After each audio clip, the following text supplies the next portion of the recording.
We begin this morning with the war in Ukraine and the fear that an even bigger Russian offensive could be just days away. That massive steel mill in the besieged southern port city of Mariupol, where some civilians and Ukrainian troops remain holed up, could be opened again to let more people leave.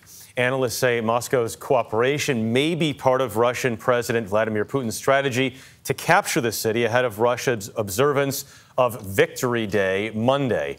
President Biden is pledging another $150 million in U.S. military assistance. He's expected to talk with President Zelensky virtually during tomorrow's meeting of G7 leaders. First Lady Jill Biden is meeting with U.S. and NATO leaders along the Ukraine border this weekend in a show of support for Ukraine. Debora Patta is in the Ukrainian capital of Kyiv this morning. Deborah, good morning. Good morning. Another ceasefire is scheduled today in Mariupol in a bid to evacuate more civilians trapped inside the plant. And Ukraine's Volodymyr Zelensky said he is working on a diplomatic effort to save his soldiers barricaded inside the steel mill, refusing to surrender. Ukrainian soldiers holed up inside the plant might be delaying the inevitable, but they are the only defense against Russia gaining full control of Mariupol. Trapped alongside the fighters, over 100 civilians. A ceasefire Friday allowed them safe passage. About 50 women, children and elderly people made it out, but Ukrainian officials accused Russian troops of constantly violating the agreement, making the evacuation very slow and perilous.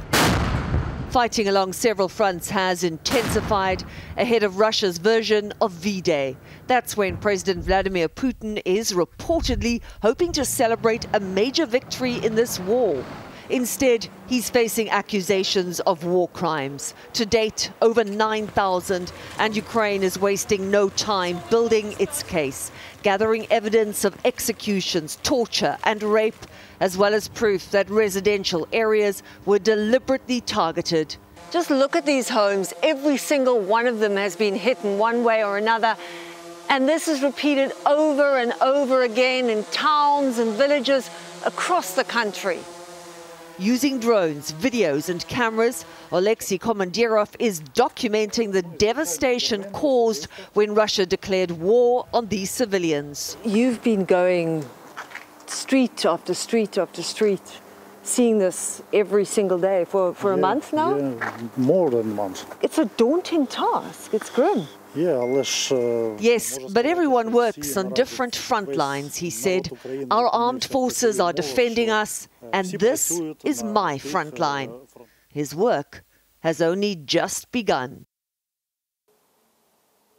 As Russia's equivalent of V-Day approaches, cities across Ukraine are preparing for an increase in attacks, and residents have been urged to heed air raid sirens. These symbolic dates, said a government minister, are like a red flag to a bull for Russia. Dana? Debora Patta in Kyiv, thank you.